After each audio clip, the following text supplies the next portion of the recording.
Bismillahirrahmanirrahim. Al-Fatihah ila ruh habibina wa syafi'ina sayyidina Rasulillah sallallahu alaihi wasallam wa alihi wa ashabihi wa azwajihi wa ikhwanihi minal anbiya'i wal mursalin. Thumma ila arwahi masyayikhina wa li abaina wa ummahatina wa liman lahu haqqun alaina khususan nazimu hadhihi al-qasidah al-manzumah شارحها بأن الله يغفر لهم ويرحمهم ويهدي درجاتهم في الجنة وينفعنا بأسرارهم وأنوارهم وعلومهم وبركاتهم في الدين والدنيا والآخرة بسر الفاتحة. أعوذ بالله من الشيطان الرجيم. بسم الله الرحمن الرحيم. الحمد لله رب العالمين الرحمن الرحيم مالك يوم الدين إياك نعبد وإياك نستعين اهدنا الصراط المستقيم صراط الذين أنعمت عليهم غير المغضوب عليهم ولا الضالين آمين. بسم الله الرحمن الرحيم. قال الناظم رحمه الله ونفعنا به وبعلومه وبعلوم مشايخنا وبعلوم سائر الصالحين في الدارين آمين إلى أن قال أولاده صلى الله عليه وسلم وسبعة أولاده فمنهم ثلاثة من الذكور تفهم قاسم وعبد الله وهو طيب وطاهر بذين ذا يلقب أتاه إبراهيم من سرية فأمه مارية قبطية وغير إبراهيم من خديجة هم ستة فخذ بهم وليجة وأربع من الإناث تذكر رضوان ربي للجميع يذكر فاطمة الزهراء بعدها علي وابناهما السبطان فضلهم جلي وزينب وبعدها رقية وأم كلثوم زكت رضية. Alhamdulillah, puji syukur kehadirat Allah Subhanahu wa taala, salawat dan salam kita haturkan kepada baginda besar Nabi Agung Nabi Muhammad sallallahu alaihi wasallam.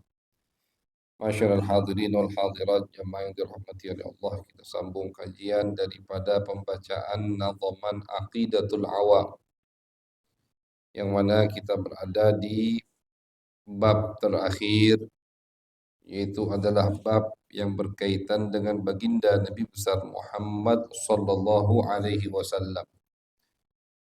Pengarang qasidah atau nadhaman Aqidatul Awam, beliau tutup akidah ini dengan menyebutkan hal-hal yang terkait dengan baginda Nabi Muhammad SAW yang harus kita hafal, yang harus kita ketahui, yang harus kita pelajari tentunya.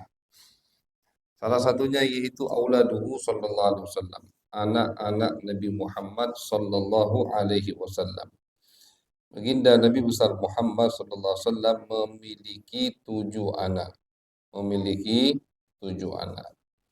3 laki-laki, 4 perempuan. Anak Nabi yang pertama yaitu adalah Al-Qasim. Wa kunniya bih, dan dengan Qasim inilah Nabi dikunyahkan. Kunyah itu dipanggil dengan Abul Qasim.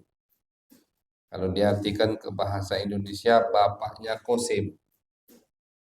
Jadi termasuk cara memanggil, dan ini termasuk untuk memuliakan, termasuk adat Arab untuk memuliakan, tidak memanggil nama seseorang. Jadi tidak dipanggil namanya, dipanggil nama anaknya. Wahai bapaknya Qasim, wahai bapaknya Umar, misalkan kalau dia punya anak Umar. Wahai bapaknya Khadijah, kalau dia punya anak Khadijah. Biasanya dipakai nama anak pertama, baik anak pertama tadi laki-laki atau perempuan. Kebetulan Nabi anak pertamanya laki-laki, Qasim, makanya dipanggil bapaknya Qasim. Tapi kalau ada orang misalkan anak pertamanya perempuan, dipanggil bapaknya, sebut nama anak. Seperti Sayyiduna Umar bin Khattab, anak beliau yang tua Siti Hafsah, Hafsah istri Nabi.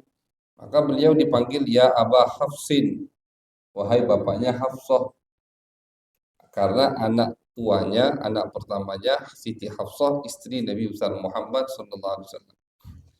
Cuma terkadang ada orang yang panggil dengan nama anak laki-laki yang pertama. Terkadang dipakai nama anak laki-laki yang pertama, walaupun anak laki-laki yang pertama itu bukan anak yang pertama. Anak yang pertamanya perempuan, anak yang kedua laki-laki, tetap dipanggil ke anak yang pertama laki-laki. Ya Abul Qasim, itu namanya kunyah. Dan kunyah dengan Abul Qasim khilaf ulama karena pernah ada larangan dari baginda Nabi Muhammad SAW.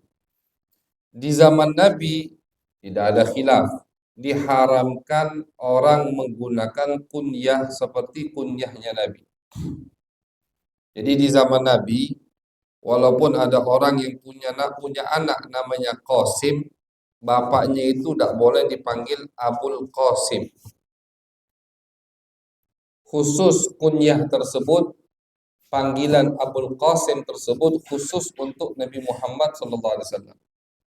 Walaupun ada orang yang punya anak tuanya laki-laki namanya Qasim, tapi dia tidak boleh pakai kunyah Abul Qasim.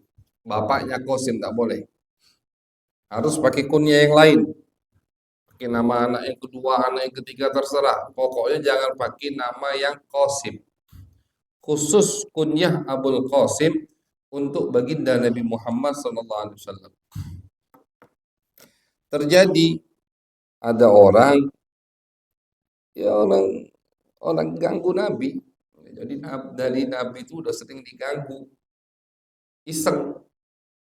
Ada Nabi di depannya lagi ada orang yang anaknya Qasim. Sengaja dia teriak-teriak manggil, ya Abul Qasim, ya Abul Qasim, di pasar lagi. Nabi noleh. Kata dia, bukan kamu yang aku maksud. Bukan antum. Itu tuh yang satu yang lagi. Niatnya tidak baik. Niatnya memang ingin ngerjain Nabi Muhammad SAW. Munafik. Dari situ Nabi larang. Kata Nabi, tasammau bismi wala tatakannau bikunyati. Kalau pengen ngasih nama anak kalian dengan namaku Muhammad, silahkan. Kata Nabi. Maka itu termasuk nama yang bagus, nama yang mulia, nama yang afdal. Tapi kunyah, jangan pakai kunyahku. Abul Qasim, tidak boleh. Khusus untuk aku. Takut apa? Takut tadi. Takut jadi peluang untuk munafikin mengganggu Nabi besar Muhammad sallallahu alaihi wasallam. Jadi tidak boleh pakai kunyah Abul Qasim. Larangannya umum, ulama khilaf. Sebagian ulama mengatakan tidak bolehnya itu selesai ketika Nabi sudah wafat. Artinya Nabi wafat, boleh setelahnya orang mau pakai kunyah Abul Qasim. Kalau dia punya anak yang pertama namanya Qasim. Sebagian ulama lagi mengatakan tidak. Walaupun Nabi sudah wafat sampai hari kiamat nanti, tidak boleh ada yang berkunyah dengan kunyah seperti Nabi dipanggil Abul Qasim, bapaknya Qasim. Walaupun dia punya anak namanya Qasim. Tufiya beliau Qasim, putra Nabi ini meninggal di Mekah umurnya 2 tahun. Masih kecil. Nabi belum dilantik jauh sama Allah. Karena uh, anak Nabi terakhir yaitu Siti Fatimah lahirnya pun Nabi belum jadi Nabi. Ini Qasim anak Nabi yang pertama. Nabi menikah dengan Siti Khadijah umurnya 25 tahun. Anak Nabi yang terakhir Siti Fatimah dari Siti Khadijah, ini kan 6 dari Siti Khadijah. Yang terakhir Fatimah. Fatimah itu lahirnya 5 tahun sebelum Nabi dilantik oleh Allah Subhanahu wa taala. Qasim ini meninggal masih kecil, umurnya 2 tahun, dan beliau adalah anak Nabi yang pertama kali meninggal dunia. Kemudian yang kedua Abdullah. Anak Nabi yang kedua, putra Nabi yang kedua bernama Abdullah. yang diberi lakab At-Tayyib, At-Tahir, yang diberi lakab orang yang suci, yang baik, sama meninggal juga di Mekah, umurnya masih kecil sebelum Nabi dilantik oleh Allah Subhanahu wa taala. Jadi dua putra dari istri beliau, yang pertama yaitu As-Sayyidah Khadijah, itu semua meninggal masih kecil sebelum Nabi dilantik oleh Allah Subhanahu wa taala. Ibrahim, kemudian Nabi juga punya putra yang ketiga yang bernama Ibrahim. Ibrahim ini ya, lahirnya bukan dari Siti Khadijah, setelah Nabi hijrah ke Madinah. Setelah Nabi hijrah ke Madinah, di tahun ke-6 Hijriah, Nabi dihadiahkan oleh Raja Muqawqis, Raja Mesir, budak perempuan yang bernama Maria dari bangsa Al-Qibtiyah. Dihadiahkan ke Nabi. Nabi kirim surat ke raja-raja dunia pada saat itu. Ada yang menerima masuk Islam seperti Raja Ethiopia, Habasyah. Ada yang menolak dengan lembut seperti Raja Romawi. Ada yang menolak dengan tolakan yang kasar sampai surat Nabi dirobek seperti Raja Persia. Ada termasuk yang menolak dengan tolakan yang lembut, bahkan memberikan Nabi hadiah-hadiah. Raja Mesir, Muqawqis. Dia kasih Nabi budak perempuan, pakaian, macam-macam dikasih ke Nabi hadiah. Keledai, binatang, termasuk budak perempuan yang bernama Mariatul Qibtiyah. Nah, cuman budak perempuan itu Pak zaman dulu bukan hanya budak tuh untuk kerja atau untuk tidak, ada dua. Ada budak, kayak di sini disebutkan atahu Ibrahimu min surriyah. Ada budak yang untuk di dapur, untuk begawi, ada budak yang untuk di dalam kamar. Itu zaman dulu. Jadi jangan kita bayangkan oh budak berarti budak itu dah semuanya seperti itu. Budak zaman dulu ada yang untuk khidmah, ada yang untuk ditamattu. Khidmah untuk kerja, nyapu istilahnya itu. Ditamattu yang untuk istilahnya seperti istri, boleh kan semua budak boleh disetubuhi. Karena dia seperti barang kita. Anaknya merdeka, otomatis anaknya merdeka. Seperti Nabi. Nabi diberikan budak Mariatul Qibtiyah. Nabi kumpuli.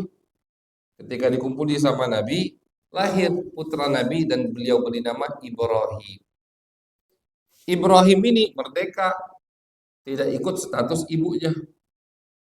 Ikut status bapaknya. Jadi kalau ada di antara salah satu kedua orang tua yang merdeka, ada yang budak, maka anak ikut yang paling mulia, yaitu merdeka. Tentunya ini ketika dulu masih ada perbudakan. Maka Ibrahim merdeka, putra Nabi Muhammad SAW. Beliau kasih nama Ibrahim, ngambil nama kakek beliau Nabi Ibrahim alaihissalam. Sama masih kecil juga meninggal dunia. Umurnya diriwayatkan masih 16 bulan.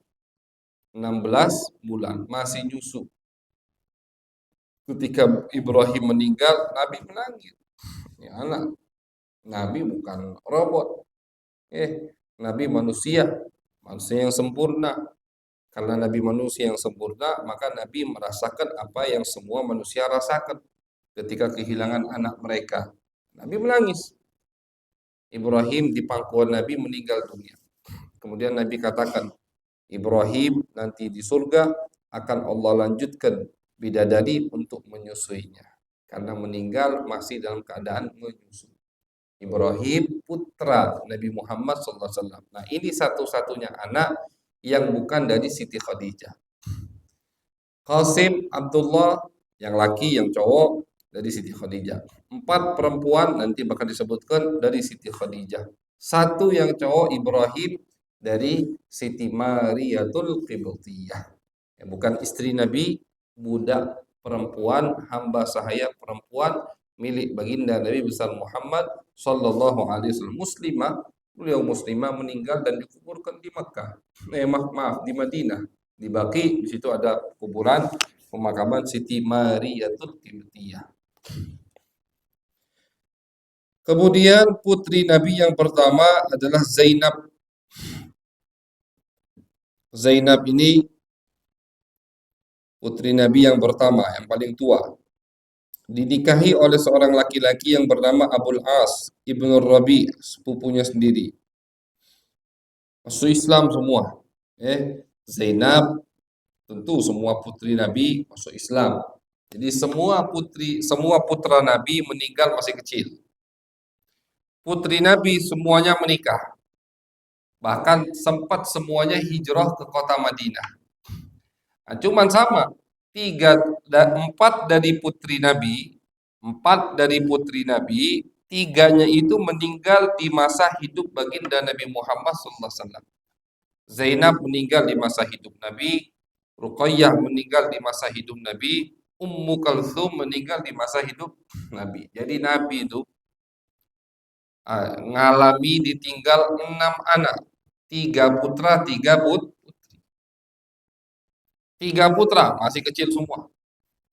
3 putri sudah masuk Islam, hijrah ke Madinah semua, makanya pemakamannya di Madinah.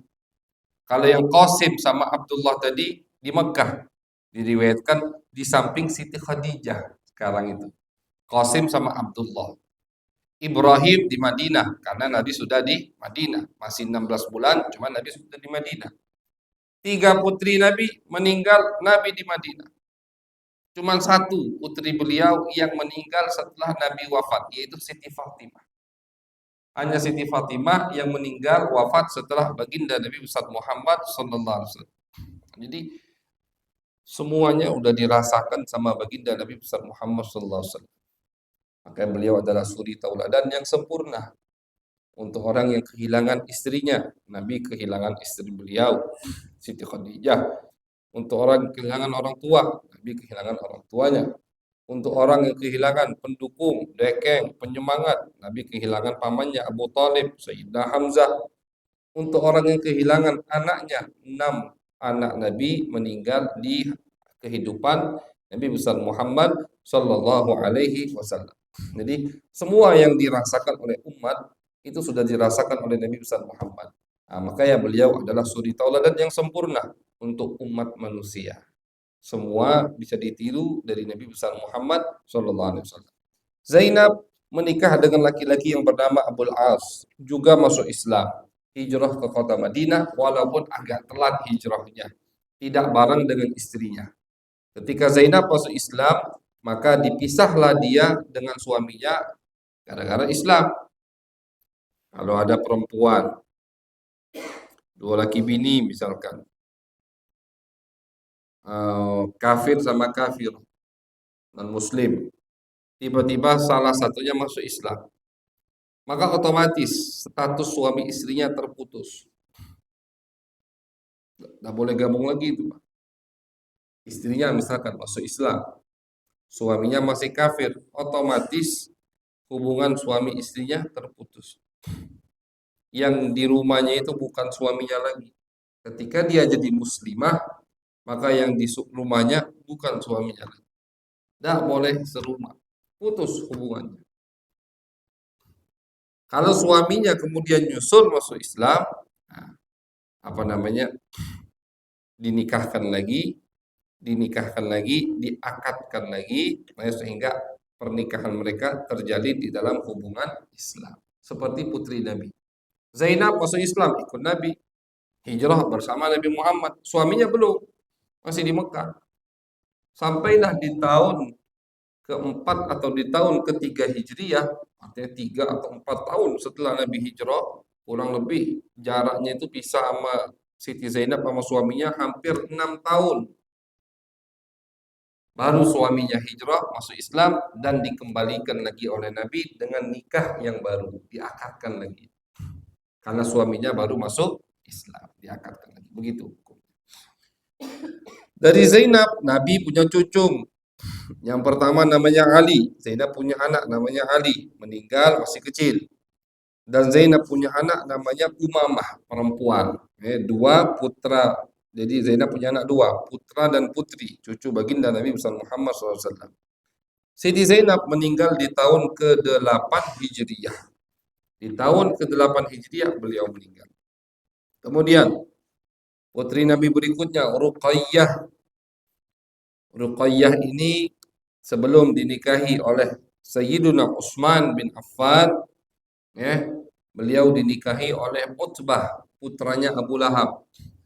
Ruqayyah dan Ummu Kalthum sebelum dinikahi oleh Sayyidina Utsman, tentunya satu persatu itu dinikahi oleh Nabi dengan putra-putranya Abu Lahab yang bernama Utbah dan Utaibah. Tapi baru ijab kabul, belum kumpul. Ini termasuk adat itu di Jazirah Arab. Sampai sekarang mereka itu apa namanya, sebelum kumpul istilahnya ta'arufnya itu diijab kabul dulu. Biar ta'arufnya itu tidak ta'aruf seperti kita sekarang. Ta'aruf masih belum halal udah boncengan. Ujung-ujungnya udah jadi. Jangan, Pak. Jangan ketipu kita sama laki-laki seperti itu. Jaga putri kita, jaga saudari kita. Ta'aruf boleh, melihat muka boleh. Tentu Nabi nganjurkan, kata Nabi, lihat perempuan lihat suami, lihat calon suami lihat calon istri. Fa innahu ahra an yuqdama bainakuma. Atau kama qala, kata Nabi, biar hubungannya lebih langgeng. Karena tidak seperti beli kucing di dalam karung, kan begitu. Istilahnya kan jangan beli kucing di dalam karung. Harus lihat.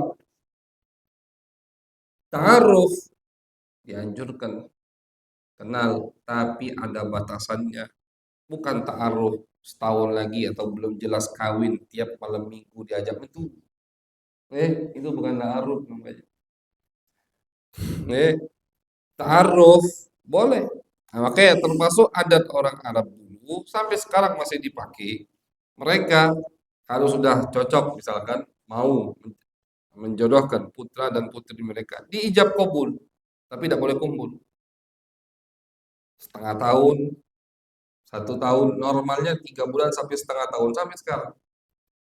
Jadi acara ijab kabul sudah 1 kali acara cuma. Nanti acara lagi resepsi, itulah acara kumpulnya.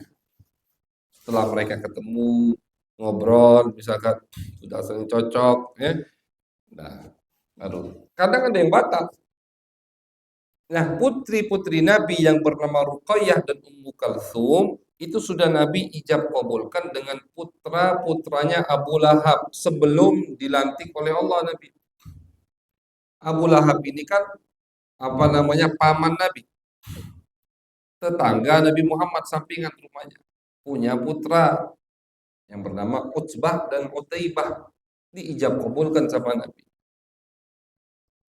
Nabi dilantik oleh Allah, bapaknya Abu Lahab jadi musuh Nabi. Masih belum dicerai sama putra-putranya. Sampailah turun surat Al-Masad, tabbat yada abi lahabi watab, yang mana di situ ayat mengklaim sudah Abu Lahab termasuk penghuni neraka dan istrinya juga. Itu ayat turun di awal Nabi dilantik oleh Allah. Di masa-masa pertama Nabi dilantik oleh Allah. Abu Lahab meninggal, mati 10 tahun berikutnya, kurang lebih atau lebih. Abu Lahab itu meninggal, Nabi sudah hijrah 2 tahun, mati dia. Artinya jarak dari ayat ini, surat ini turun sampai Abu Lahab mati 10 tahun, bisa sampai 12 tahun. Tapi Abu Lahab tidak pernah berkepikiran pengen taubat, pengen masuk Islam. 12 tahun sebelum dia mati sudah Allah klaim, Allah vonis Abu Lahab penghuni neraka beserta istrinya. Ini kata ulama termasuk mukjizat Al-Qur'an. Termasuk mukjizat Al-Qur'an. Kalau Abu Lahab ingin, jadi pura-pura ingin masuk Islam saja, tidak terpikirkan.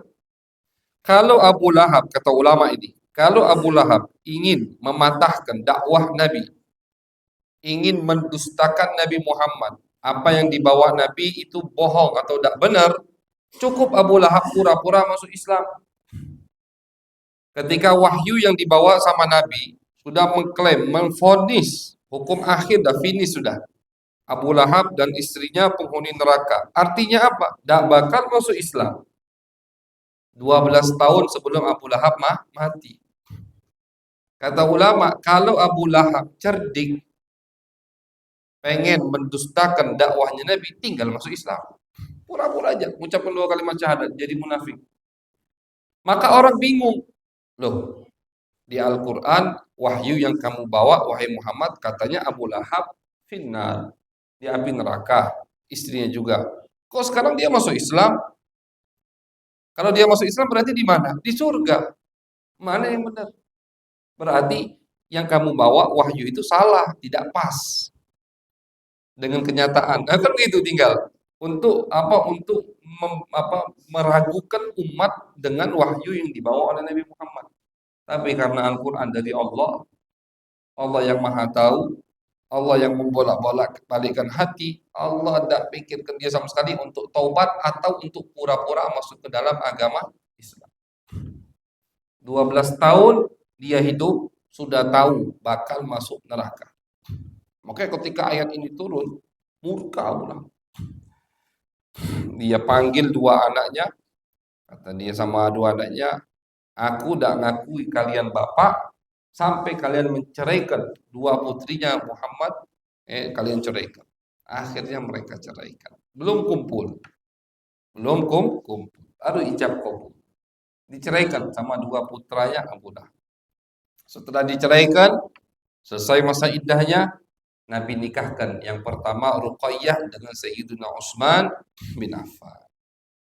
Dinikahkan sama Nabi, ikut hijrah ke Habasyah, Ethiopia, balik ke Mekah, hijrah ke Madinah, ikut hijrah ke Madinah.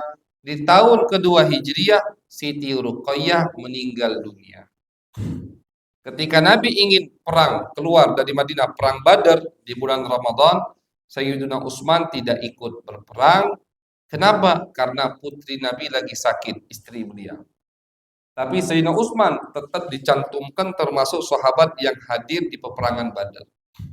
Bahkan rampasan perang Badar pun Nabi kasih kepada Utsman. Karena dia ada ikut dengan alasan menjaga, merawat putri Nabi Muhammad, yaitu istri beliau Ruqayyah.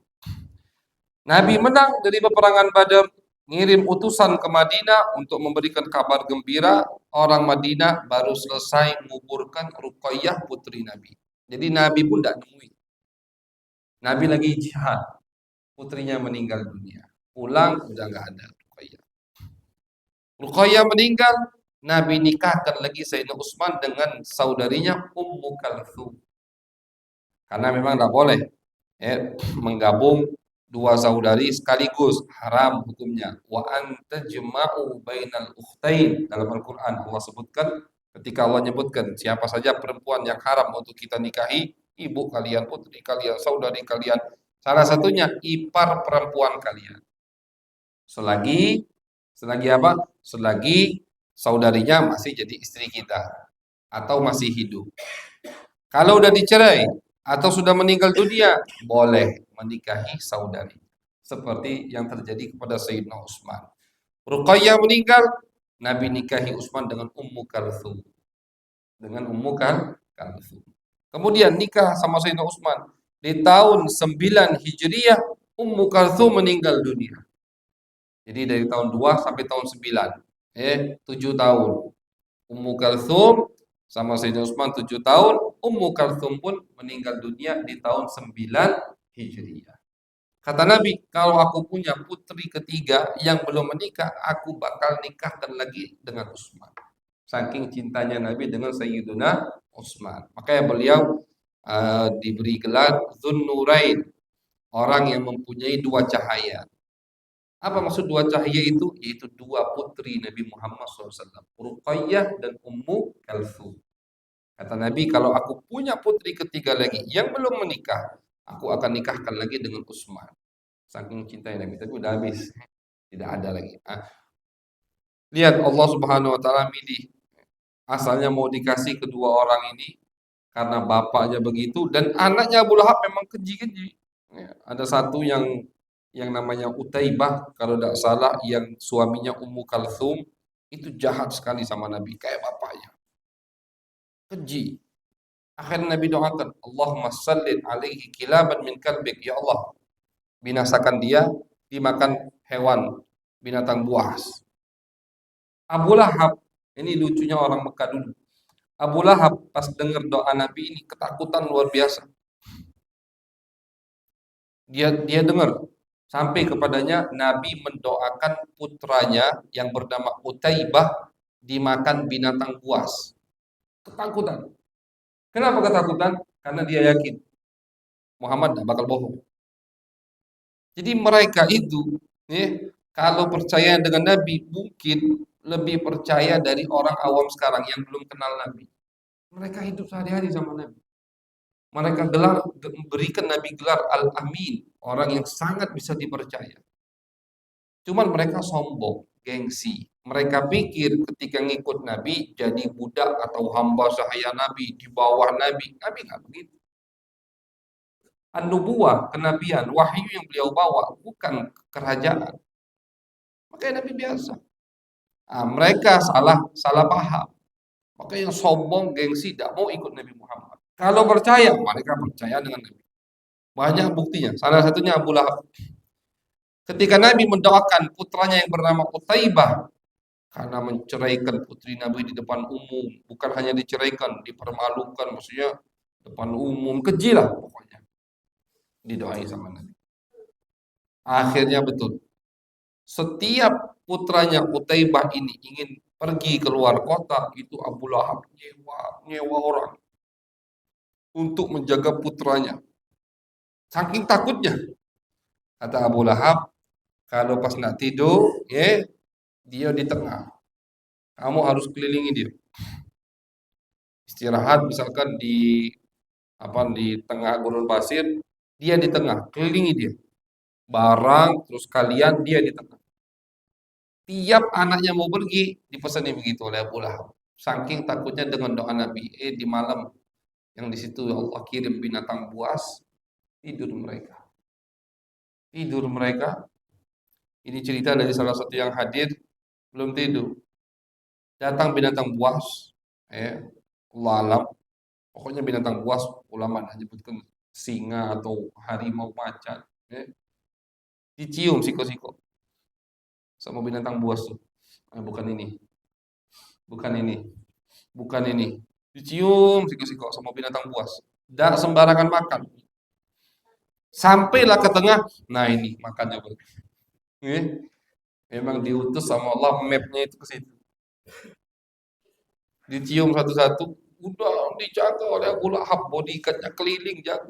Dicium siko-siko. Bukan ini, bukan ini, bukan ini, bukan ini. Pas saat tengah, nah ini kata dia. Makanya mati di situ. Utaibah, salah satu putra Abu Lahab yang pernah menikahi putri Nabi Muhammad SAW. Karena keji, ganggu Nabi, dapat doa dari Nabi, naudzubillah celaka. Dan Nabi kalau doain orang dengan celaka berarti Nabi sudah tahu akhirnya finishnya tidak bakal muslim. Sampai mati dia bakal kafir, makanya didoakan udah sama Nabi Muhammad SAW. Cuma salah satu putranya lagi ada yang masuk Islam, putra Abu Lahab, ada yang masuk Islam, jadi sahabat Nabi Muhammad SAW. Itu Ummu Kalthum. Beda dengan Sayyidina Utsman yang dapat kemuliaan yang luar biasa menikahi dua putri Nabi. Makanya diberi julukan Dzunnurain, dua orang yang memiliki cahaya. Nah, kemudian putri Nabi terakhir yaitu adalah Siti Fatimah radhiyallahu taala anha. Beliau dinikahi sama Sayyidina Ali bin Abi Thalib. Ketika dinikahi sama Sayyidina Ali umurnya 15 tahun, Sayyidina Ali bin Abi Thalib umurnya 21 tahun. Sebelum dilamar oleh Sayyidina Ali di tahun kedua Hijriah, Siti Fatimah kan paling kecil. Beliau itu lahir 5 tahun sebelum Nabi dilantik oleh Allah. Nah, berarti ketika Nabi hijrah, ya kurang lebih umur beliau betul belasan tahun lah umur beliau pokoknya. Dilamar sama Sayyidina Abu Bakar As-Siddiq. Sayyidina Abu Bakar datang ke Nabi, ngelamar Fatimah, tinggal satu nih putri Nabi, berebut sahabat. Sayyidina Abu Bakar maju, ngelamar.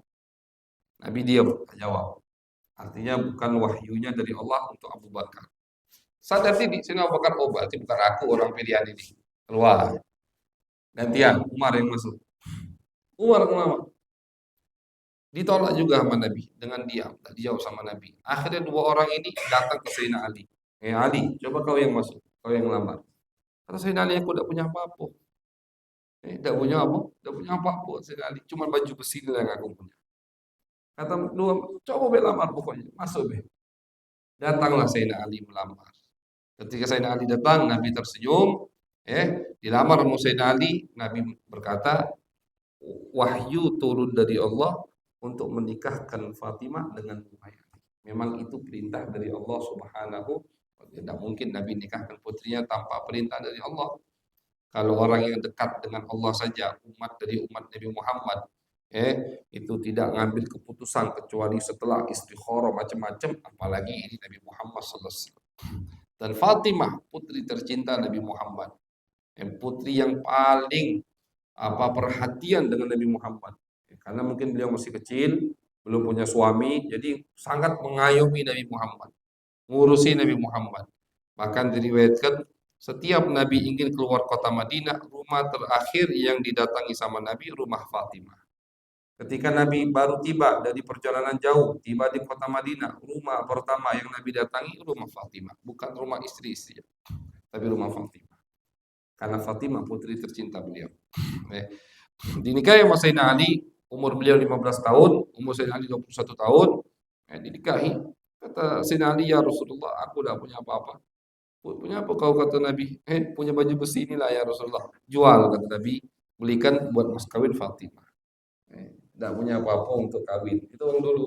Tidak mikir panjang istilah. Kalau orang sekarang kan, aduh, apalagi orang-orang yang ikuti perputaran zaman ini, kaum milenial sekarang ini, kalau kawin habis-habisan, mudah-mudahan langgeng, takutnya tidak langgeng, mubazir duitnya. Mendingan duitnya buat sedekah, duitnya buat adakan acara, sunnah adakan acara, walimah sunnah, aulim walau bisya, kata Nabi dalam hadis. Bikin walimah walaupun satu kambing, sunnah.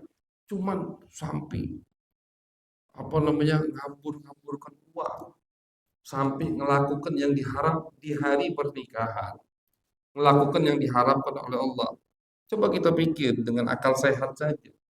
Ini mau buka lembaran baru, bukannya dibuka dengan amal baik, bukannya dibuka dengan berharap tawassul kepada Nabi Muhammad, buka lembaran baru dengan yang baik-baiklah. Berharap biar urusan ini, biar hubungan ini langgeng sampai kiamat, sampai surga, berkah, manfaat, anak soleh-soleh. Ini kawinnya dengan dangdutan, dengan joget India, dengan ini, dengan itu. Di hari pernikahannya kemaksiatan banyak. Apa yang diharapkan? Habis itu kita harapkan yang baik, cuman terjadi di mana-mana ini, Pak. Udah di mana-mana, masuk semua ke kalangan umat manusia sekarang ini, apalagi kaum kaum milenial sekarang ini. Nikahnya itu pengen foya-foya, pengen wah-wahan, pengen gengsi-gengsian, bukan seperti nikahnya Sayyidina Ali dengan Sayyidina Fatimah. Tidak punya apa-apa. Kata Nabi, apa yang kau punya? Baju besi ini ya Rasulullah, jual. Nanti Nabi jual, bikin makanan, kambing mas kawin buat Siti Fatimah, akad ijab kabul, Nabi yang khutbah nikah. Kemudian kata Nabi, masuk ke rumah Fatimah, jangan ngapa-ngapain dulu sampai aku datang. Di malam pernikahan Nabi datangi, mereka udah di atas tempat tidur semua, Nabi ambil air, dicacap sama Nabi. Cacapan itu ada dari zaman Nabi Muhammad. Nabi usap kepala Sayyidina Ali, kepala Siti Fatimah. Nabi usap punggung Sayyidina Ali, punggung Siti Fatimah. Nabi usap dada mereka berdua. Kemudian Nabi doa, Allahumma khruj min humal kathirat tayyib. Ya Allah, keluarkan dari dua orang ini keturunan yang banyak, yang baik-baik, ya Allah. Lihat keturunannya kemana-mana. Sesimpel itu, berkah. Sesimpel itu pernikahan Siti Fatimah. Tidak. gengsi-gengsian, mewah-mewah, foya-foya, uang dihampur-hampurkan. Iya kalau langgeng, kalau udah langgeng, kemana duitnya? Habis. Alhamdulillah, hisapnya udah habis. Hisapnya catat, dosanya dicatat, pernikahannya lepas. Naudzubillah min dzalik. Itu banyak orang sekarang seperti itu. Ya, foya-foya, yang penting itu media. Ya, media itu yang mereka perhatikan. Pokoknya wah masuk akun, masuk viral, trending di Instagram, di TikTok, rame di berita, itu yang mereka inginkan. Bukan sakinah, mawaddah, warahmah, sampai ke surga sana menghadap Allah Subhanahu wa taala. Alhamdulillah. Tidak ada apa-apa jadi. Mereka nikah, Allah berikan 5 anak. Yang pertama Hasan, yang kedua Husain, yang ketiga Muhsin, meninggal masih kecil, yang keempat Zainab, yang kelima Ummu Kalsum. Yang kelima Ummu Kalsum. Nah, jadi apa namanya? Afwan, 6. Hasan, Husain, Muhsin, Zainab, Ruqayyah, Ummu Kalsum. 6 putra dan putri Siti Fatimah dan Sayyidina Ali bin Abi Thalib. Yang menyebar keturunannya sekarang dari kalangan atau dari anak beliau yang bernama Hasan diberi gelar Al-Hasani. Dari Husain Al-Husaini. Nah, itu dari jalur keturunan Nabi dari 2 putra. Yang lainnya tidak ada keturunan. Habis tidak ada lanjut keturunan yang nyambung kepada baginda Nabi Muhammad sallallahu alaihi wasallam. Siti Fatimah meninggal setelah Nabi 6 bulan. Siti Fatimah meninggal setelah Nabi 6 bulan. Jadi ketika Nabi mau meninggal dunia, Fatimah dipanggil sama Nabi. Ketika dipanggil sama Nabi, dibisiki sama Nabi. Siti Fatimah menangis, bisikan pertama.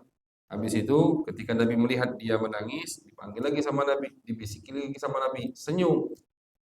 Keluar dari rumah Siti Aisyah tanya, apa tadi kata Nabi? Kata Siti Fatimah, aku udah mau buka rahasia Nabi. Ini kan rahasia. Yang nanya istri Nabi Aisyah, tidak dijawab, ini rahasia Nabi. Setelah Nabi wafat, baru dia ceritakan. Bisikan pertama, kata Siti Fatimah, Nabi bilang, wahai Fatimah, aku akan meninggal dari penyakitku yang ini. Sakitku yang ini sampai meninggal. Nangis, sedih. Bapaknya meninggal, nabinya meninggal, rasulnya meninggal. Sedih. Pas Nabi lihat beliau menangis, dibisik lagi sama Nabi. Tapi Fatimah, kamu itu keluarga yang pertama kali nyusul aku. Senang dia. Dan kamu akan menjadi pemimpin perempuan kelak di surga. Senang senyum di situ. Betul. Setelah Nabi wafat, 6 bulan di bulan Ramadan, Nabi wafat di bulan Rabiul Awal, ya, di bulan Ramadan Siti Fatimah meninggal dunia. Pertama kali keluarga yang menyusul baginda Nabi Muhammad sallallahu alaihi wasallam, Siti Fatimah. Di mana dikuburkan? Di Baqi. Di pemakaman Baqi. Ya, pemakaman yang ada di samping komplek Masjid Nabawi. Dan beliau perempuan diriwayatkan istri Nabi yang lain, Zainab kalau tidak salah, khilaf ulama. Pertama kali perempuan yang dibawa pakai apa bahasa itu? Kerangga. Iya, yang kalau mayit dimasukkan ke situ. Adat dulu belum ada adat seperti itu. Itu adat dari Ethiopia itu. Dari Habasyah, dari Afrika. Pakai alat itu. Mayit. Dulu mayit udah ditaruh di atas papan, ditutupkan. Nah, Siti Fatimah lagi duduk sama sahabiah, sahabat perempuan yang bernama Asma. Asma ini dulu pernah hijrah ke Ethiopia. Kata Siti Fatimah, wahai Asma, aku kalau meninggal malu kayak gini. Dibawa oleh laki-laki, ditutup hanya dengan kain, kan kebentuk bentuk badan. Malu kata Siti Fatimah. Lihat Siti Fatimah. Sampai sudah meninggal pun masih pikirkan malunya. Itu putri Nabi Muhammad SAW. Malu. Akhirnya kata Siti Asma, oh aku pernah lihat di Ethiopia pas kami hijrah ke Habasyah, orang sana itu kalau meninggal bukan langsung dikainkan gitu aja, dimasukkan wadah gitu. Nah, buatkan kata Siti Fatimah, dibuatkan akhirnya. Dipersiapkan wasiat ketika meninggal dibawa dengan alat tersebut. Itu pertama kali ada riwayat yang mengatakan Siti Fatimah radhiyallahu taala anha, dan minta dimakamkan di waktu malam. Wasiat beliau dimakamkan oleh Sayyidina Ali di waktu malam di Baqi. Ya, pemakaman komplek pemakaman keluarga baginda Nabi besar Muhammad sallallahu alaihi wasallam. Kalau kita masuk Baqi, masuk pintu sebelah kanan. Itu semua tuh Sayyidina Hasan, istri-istri Nabi, putri-putri Nabi, semua di situ. Di pemakaman Baqi, tempat keluarga baginda Nabi besar Muhammad sallallahu alaihi wasallam. Itulah 7 putra putri baginda Nabi Muhammad SAW, 6 dari Siti Khadijah, 2 laki, 4 perempuan, 1 dari Siti Maria Al-Qibtiyah yang diberi nama Ibrahim. Mudah-mudahan kita mendapatkan keberkahan dari nama-nama yang baik, putra putri baginda Nabi besar Muhammad SAW, fi khairil lutfin wa afiyah, sallallahu alaihi wasallam Muhammad wa ala alihi wa sahbihi wa baraka wa sallam. Walhamdulillahi Rabbil Alamin.